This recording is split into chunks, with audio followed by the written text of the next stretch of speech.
Hello and welcome to Radiantly Rooted with Rachel. I have a very special guest with me today, Dina Berrin.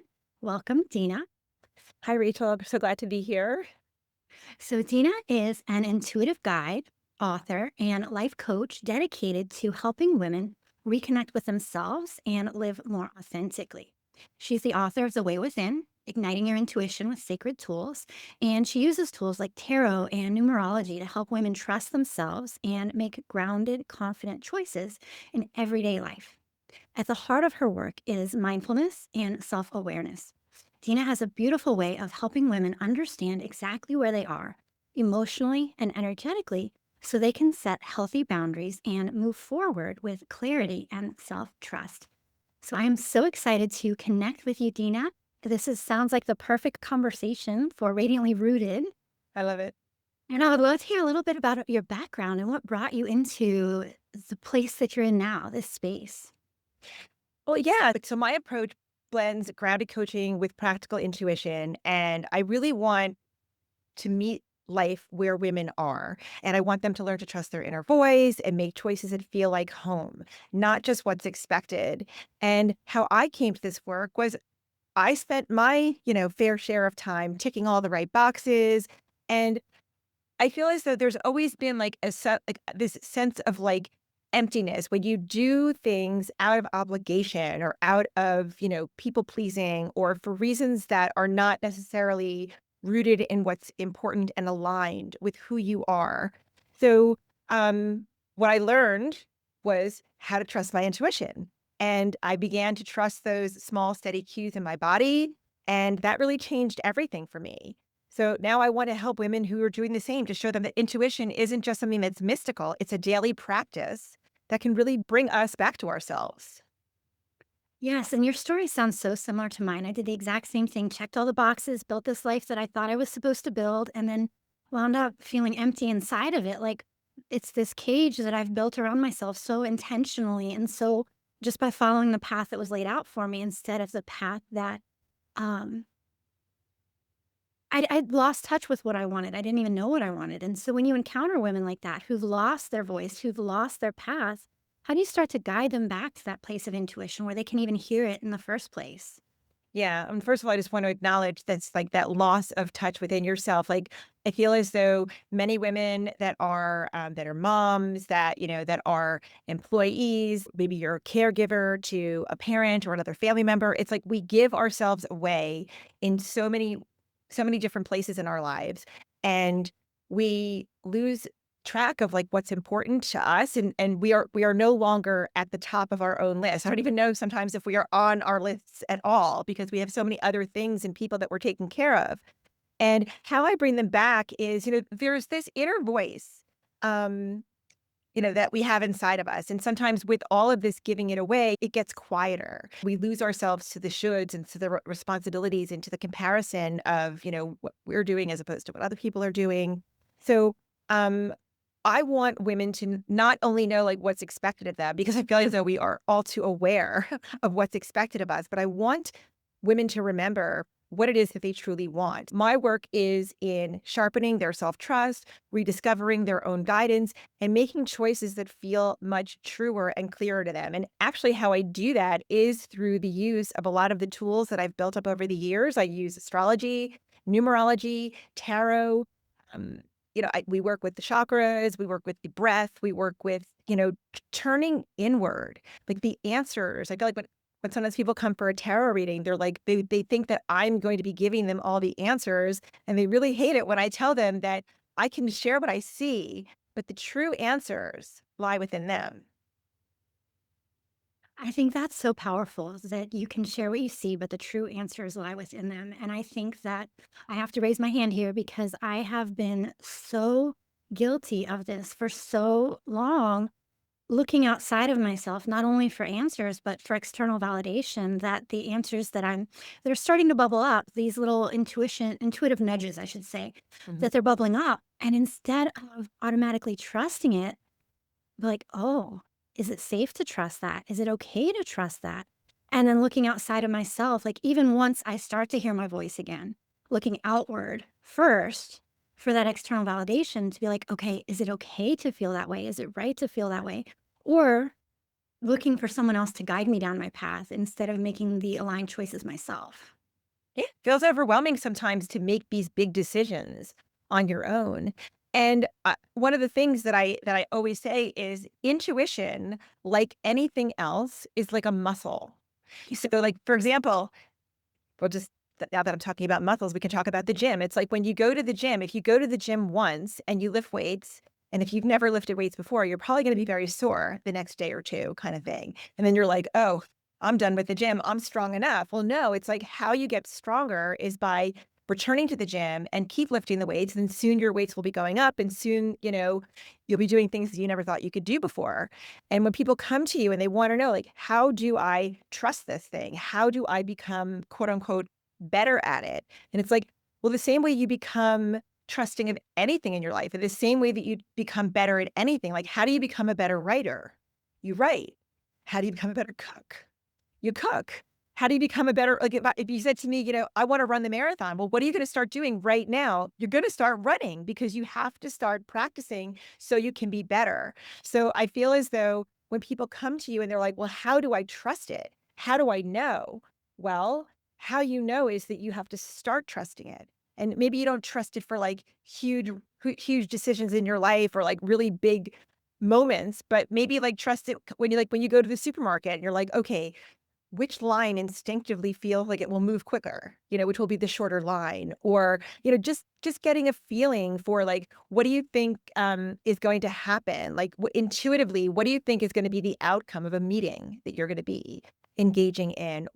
And then suddenly you start feeling, well, what if intuitively I could maybe sway how this worked? Like, what if my putting some sort of input in or showing up in a certain way could maybe help the situation, could support this action that I want to take. So it comes back to you. Unfortunately, it all starts with you.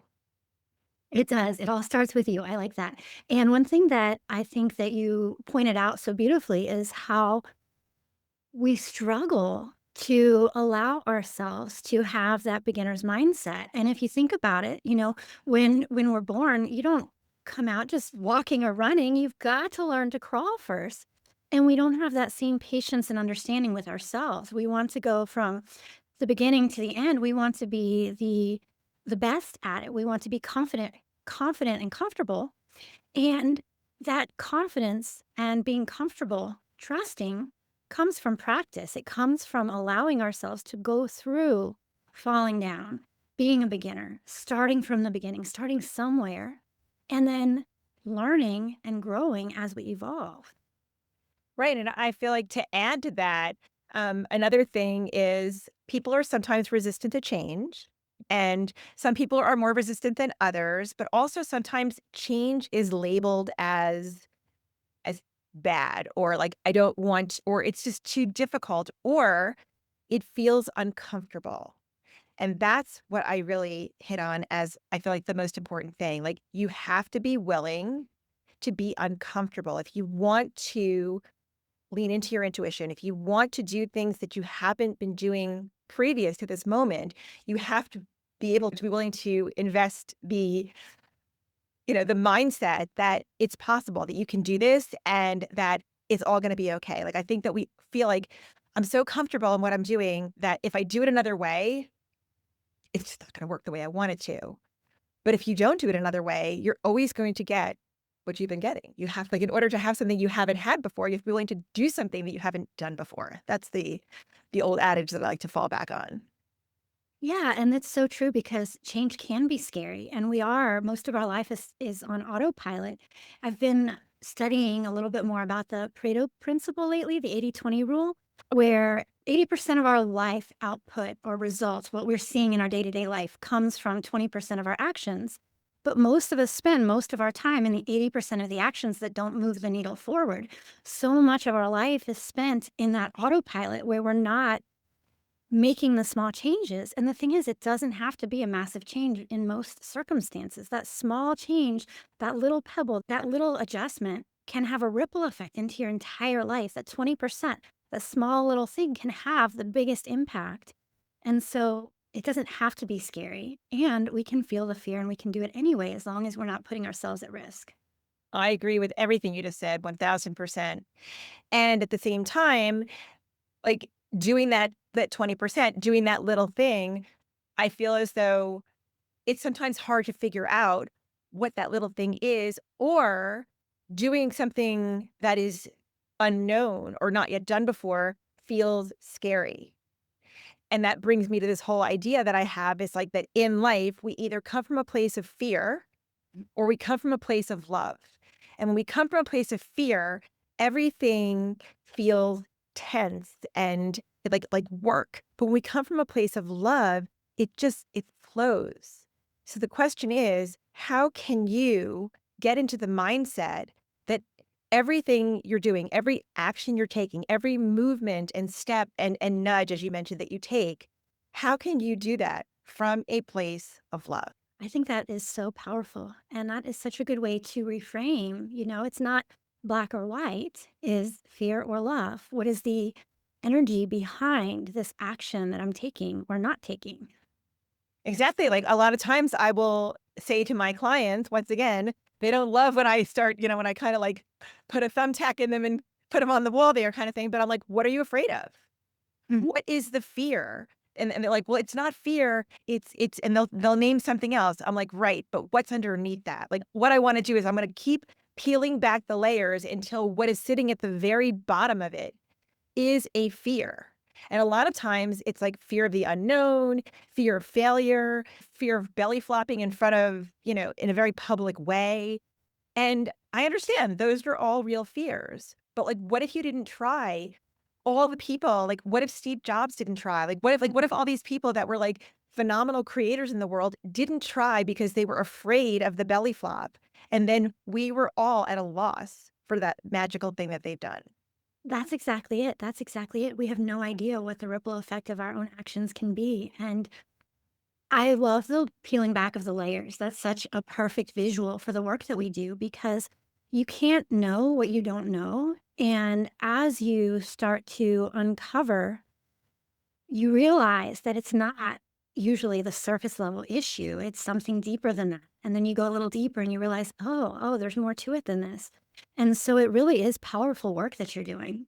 Well, thank you. But like just like what you said, throwing it back to you because you're doing powerful work too. But it's like, what is the smallest next step that I can take that honors how I feel? So like when I shrink things down to just the next smallest move, like sometimes as simple as taking a breath or stepping outside, the overwhelm softens, and now I can see or feel or intuit the next right thing. And that's a lot of what the breath work that you're doing and the yoga and just kind of trusting that your body is just going to move into the next pose or take that breath. I mean, it's very similar. So how would you use breath work in that? Yeah, using breath work to bring you home to yourself to I feel like a lot of the time when we're struggling, we're stuck in the space between our neck and our head. We're not aware that we're in our physical body, in the room that we're in the present moment. We're either ruminating about the past or worrying about the future. Most of the worries that we have are never going to even come true, but we spend so much time and energy in fear that they will happen.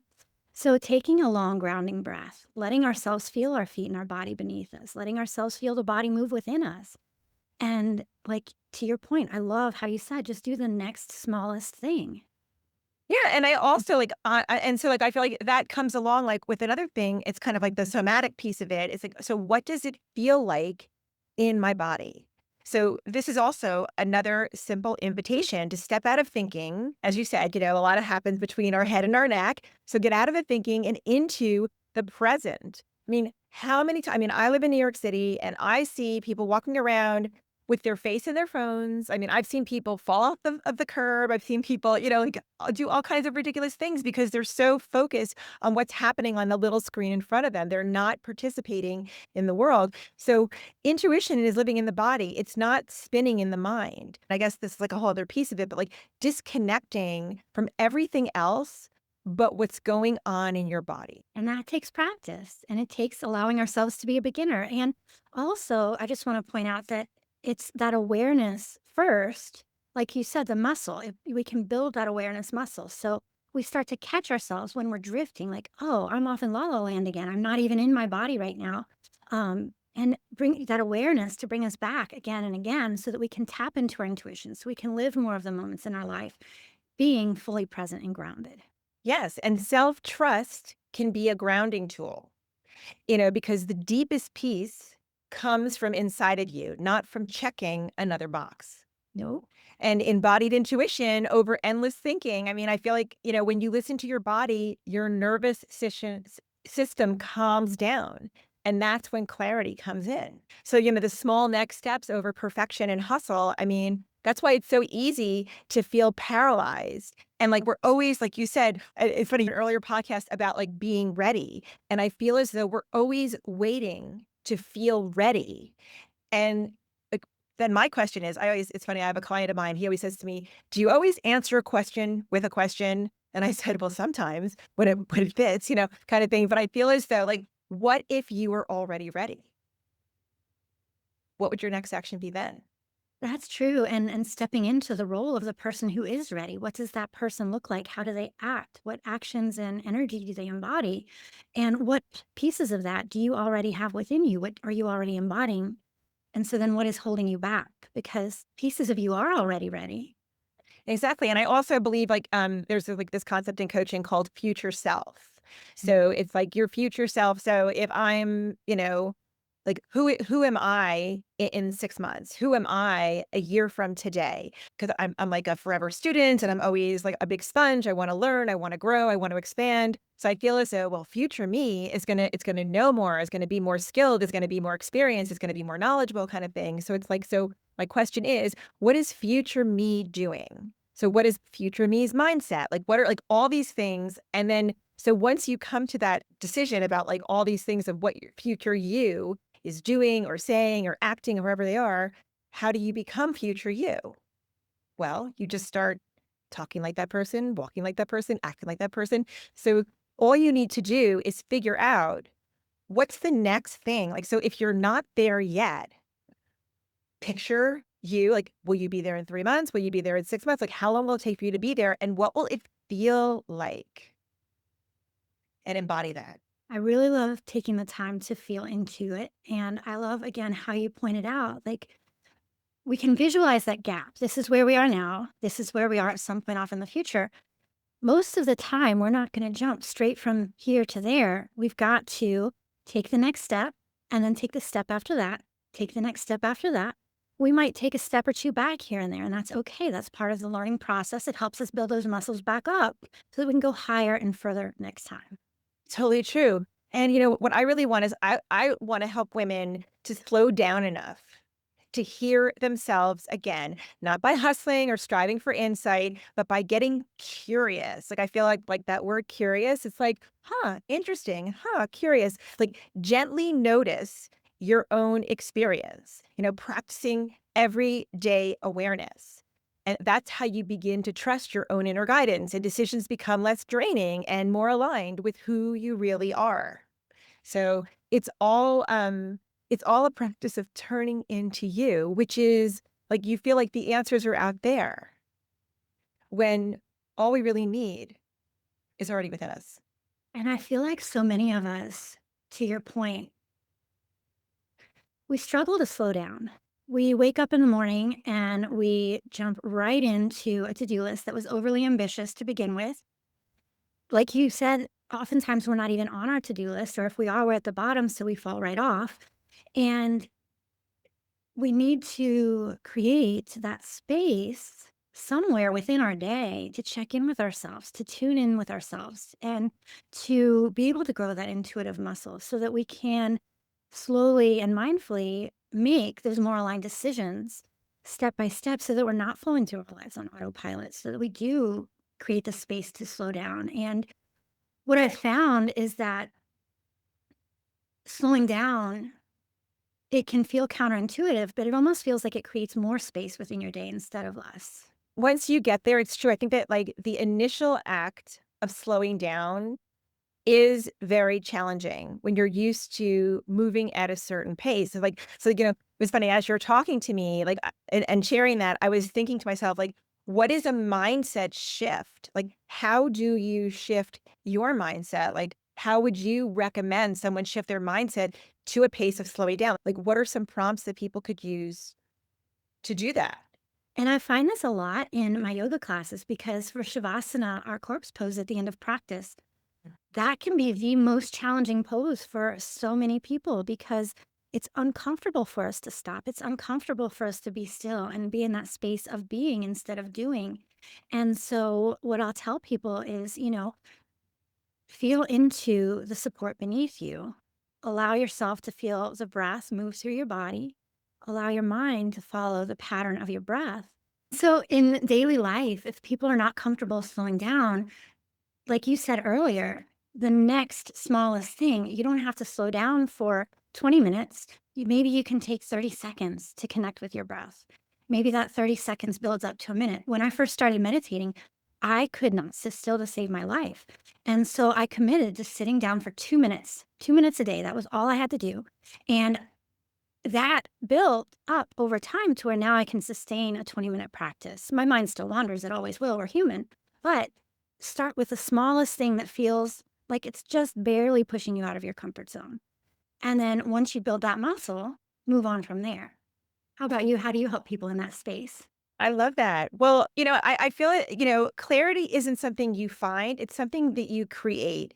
And it grows as you listen to your body. So I feel as though you need to pay attention to your energy and approach yourself. Once again, it's like that curiosity word. It's like, but we are so inclined to judge ourselves. Like we're always holding up a comparison um to maybe a colleague at work or a peer who looks as if they have it all, which is always, usually a set of smoke and mirrors kind of thing, because nothing is ever what it seems.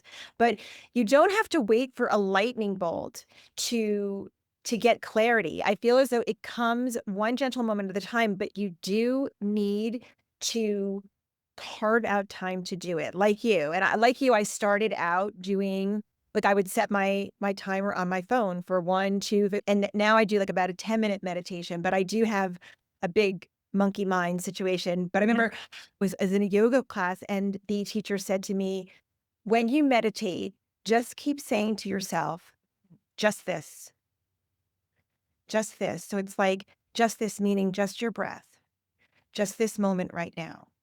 So as you find your mind drifting, reminding yourself, just this, just come back to this right now. And if you could find that moment, it's so relaxing. It's funny, like when you were talking about how in corpse pose, and I find that like when I let myself go, I always feel like corpse pose is like it does last longer in class, but it feels like it lasts about 5 seconds. And as soon as I finally exhale into it, it's time to get up. And I almost feel like I don't want to relax too much because then I'm not going to want to get up kind of thing. So I find like by the time I finally do relax, it is time to get up. But my question for myself would be like, what if I could relax right then? Like, what if I could surrender to that moment and not worry about what happens when it's time to get up? Just be in that moment. So, I guess to give a big long answer to your question is be present and be in the moment and see what the moment calls for. Like, you don't always have to hit the ground running. You can take a breath and then decide what it is that you want to do. Yes, that's exactly it. That's exactly it. And I just want to point out to our listeners how you reframed that because you said, if you can't relax, what if I could just relax right now? You didn't turn straight to self judgment or beating yourself up like, I can't relax right now. You acknowledged that you were having a hard time relaxing and you brought in that sense of curiosity and open minded wonderment. What if I could? It's That's true. And I feel as though it takes awareness once again to be there, which is why it's great to hear it again and again. Another little tidbit that I picked up along the way is that a lot of people, like, not only are they afraid of belly flopping in front of the world, but they're afraid of failure in general. And so I've come up with a whole new philosophy of how to approach this. And that is that you never fail. You either win or you learn. So if you did not get it right this time, you are learning how to be better the next time. So it's not a failure. Like the only time you fail is if this is the end and the last time you're doing this. But if you can keep going, and then at some point you're going to be like, you know what? I am so much better at corpse pose. It's scary to think that corpse pose is one of the more challenging poses because I can think of about 100 other poses that are a lot more challenging in yoga. But the fact that people resist the release because we like to have control. So imagine that it's within your control to release the need to manage every moment. I picture it like a lazy river. You ever get in one of those lazy rivers? You get in a tube and they kind of like float you down the water. Well, when you're in the tube, are you like curiously paddling along the way? No, you're letting it take you. And I feel as though we very often do need to paddle to get to where we're going. So in those moments when the universe is just willing to take us, allow it. And it's easier said than done, right? It sounds beautiful when you visualize it that way, like floating down the lazy river. And then you think about life and the boulders you might see in your way and all of these things. But that's part of the process. Trusting the flow, trusting yourself to go with the flow, and learning to listen to your intuition, those intuitive nudges, to get better at guiding you where to push, where to paddle, and where to go with the flow a little bit more. Yeah. And I feel as though that has come with time. And I find that I am more patient now. I am more willing to give more spaciousness to these moments than I used to be. So I would say keep working on it. Yeah. I feel like I have all these little tidbits and sayings, but it's like I remember them saying like if like you're really impatient and you can't meditate for 10 minutes, well, then you should definitely meditate for 20 or like, kind of thing. Oh, like if you can't do it, well, then you should definitely invest more time in it kind of thing. And, but I feel like everything comes in its right time and we all have seasons of our lives. Like there are times when we're just like super busy and there's only time for so much. And like we were sharing at the beginning, putting too much, like packing too much into your list of all the things you need to do today or your calendar. I mean, I'm famously known as Miss 5 pounds in a 3 pound bag. Like I love to shove it in, but I feel as though there can be so much unneeded pressure that we put upon ourselves. Like, what if you just did as much as you had time for and you actually got that all done in a way that you could feel really proud of yourself for? There's another one of my what if questions. What? Well, you wrote a book, The Way Within, Igniting Your Intuition with Sacred Tools. Do you want to tell our listeners a little bit about that and how they can get their hands on it if they want to? Sure. Well, the way within is a guide to reconnecting with your own inner wisdom, especially during times of change and uncertainty or when life is feeling out of sync. And it shows readers how to use intuitive tools. Like, and this is on a very beginner level. So if you do not have experience with tarot, numerology, or I created my own charm kit, and charms are just like things you would have on a charm bracelet, like little symbols that hold meaning for us. They're not there to predict the future, but they're there to see what's already inside of you with greater clarity and with confidence. So, this book is about moving from self doubt and people pleasing into a grounded self trust and way that you can align with your own inner truth. There's a link to it on my website, which is my name, Dina Berrin, and it's also on Amazon. Awesome. That sounds like such a powerful tool for beginners to have. And I love how, you don't have to have any experience to get started on this journey, but it can be a powerful tool to take you deeper inward so that you can leave behind some of those self doubt tendencies and deepen that self trust. Yeah, I mean, I wrote it because I wish I had this earlier on my own journey. There were times in my life when I felt pulled in every direction and disconnected with my own sense of clarity. And over the years, I realized that the answer wasn't out there. Once again, it was in me. So it's like the way within. That's what inspired the title of the book. I love that. It's perfect. And it's perfect. It reminds me again of the visual earlier of peeling back the layers. Like it's guiding you step by step deeper inside of yourself. At least that's what it sounds like. So that sounds like a really powerful tool to have. Yeah, and I think of these tools as mirrors, and I feel like you use these tools in ways that work for you. So, just like anything, like somebody might use a calculator in one way that you're like, oh, I don't use it like that. I kind of use it. I mean, there's a lot of different ways to use these tools, and I want you to know that there is no wrong way to do it. That's part of the message here. Like, so whatever works for you, that works. Like, you don't have to explain why or you know, kind of defend yourself, or there's no judgment, there's no comparison, there's no perfectionism. It's just you and the tools. Yes, I love that. And it's so easy for us to get stuck in that cycle of comparison, especially in the world today with, there's just so much input all the time. It's So very easy to get much. stuck in comparison.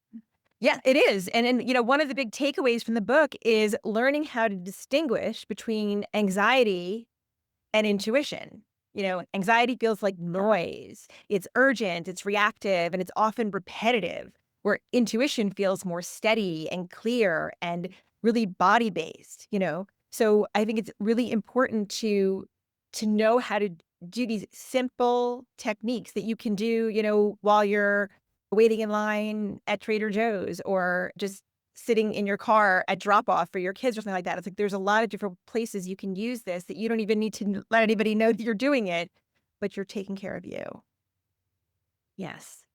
And that self care is such a critical piece of our puzzle that often gets neglected. It's so true.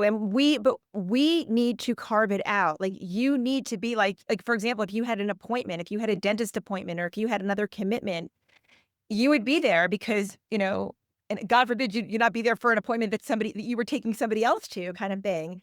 But somehow we allow the commitments that we would like to make to ourselves to fall off of our calendar. And so I want to invite your listeners, I want to invite, anyone that's willing to keep yourself in those spots, find time to meditate, find time to move your body, find time to trust yourself and work on your intuition and see the benefits of it as you do it, like, on an ongoing basis. I love that. I love that. We've had such a wonderful conversation, Dina. I've had so much fun talking to you. We've talked about Yeah. letting go. We've talked about learning to trust, let go of control, finding that sense of freedom and surrendering some of these judgments, mindset shifts.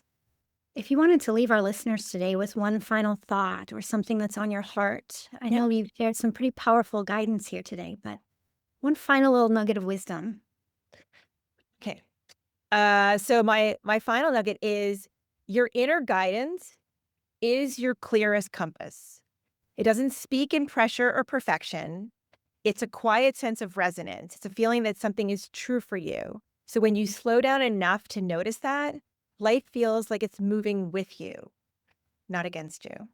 Thank you so much, Dina. That is powerful. I will share all of your links in the show notes. So, dear listeners, would love for you to check out Dina's book, connect with her on her website and on social media. And Dina, thank you just so much for being here today. This has been such a fun conversation, and I know that our listeners are going to take a lot out of it. Oh, I had such a great time. It was wonderful talking to you, Rachel. Thank you. Thanks for listening to Radiantly Rooted with Rachel.